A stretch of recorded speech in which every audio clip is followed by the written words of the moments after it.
En Suma. Hola, bienvenidos a En Suma Online. Gracias por estar en ntn24.com. Hacemos contacto en Buenos Aires, Argentina, con Gabriel Rubinstein. Él es director de la consultora privada Rubinstein y Asociados. Buenas noches y bienvenido a En Suma. Empiezo por preguntarle por qué el Fondo Monetario le cree más a las consultoras privadas que al mismo ente gubernamental. Buenas noches. Bueno, el tema se origina con los problemas en el INDEC desde enero del 2007, donde ahí empezaron a diverger notoriamente las cifras del INDEC y las cifras alternativas. Hasta ese momento podemos decir que había dos tipos de cifras alternativas, las que emiten las provincias y las que emiten consultoras privadas, y todas eran iguales o muy parecidas a las del INDEC.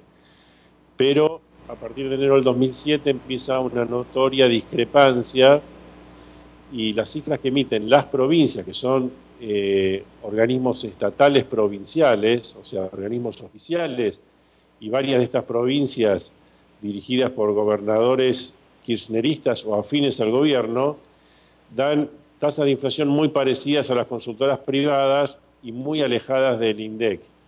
Entonces, es lógico que alguien que quiera evaluar la economía argentina como el Fondo Monetario Internacional tenga muchas dudas de las cifras oficiales y empiece a considerar cifras alternativas como son las cifras provinciales o de entes privados. La principal discusión está en los datos de la inflación. Explíquenos cómo hace la medición de este indicador el INDEC y dónde están los vacíos que muestran las consultoras privadas.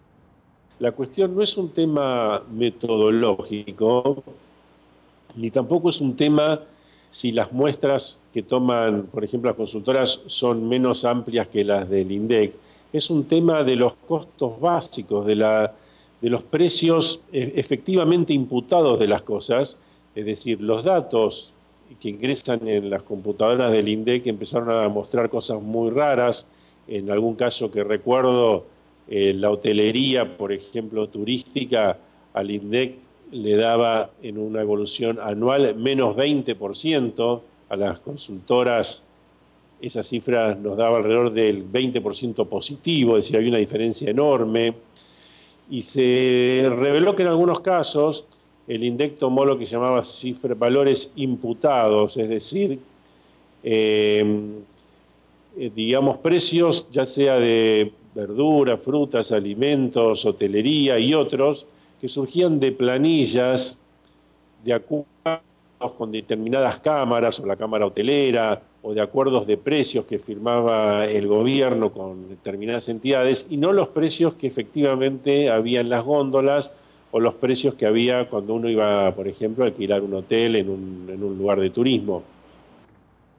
Ahora quisiera que me dijera cuál es la muestra palpable para decir que en Argentina hay una alta inflación, porque siempre los consultores hablan de sospechan de manipulación de datos por parte del INDEC, como usted lo acaba de decir, pero viendo la realidad, ¿en qué se basan ustedes para decir que en Argentina la inflación es más alta que lo que muestran los datos oficiales? El que está en falta es el gobierno argentino.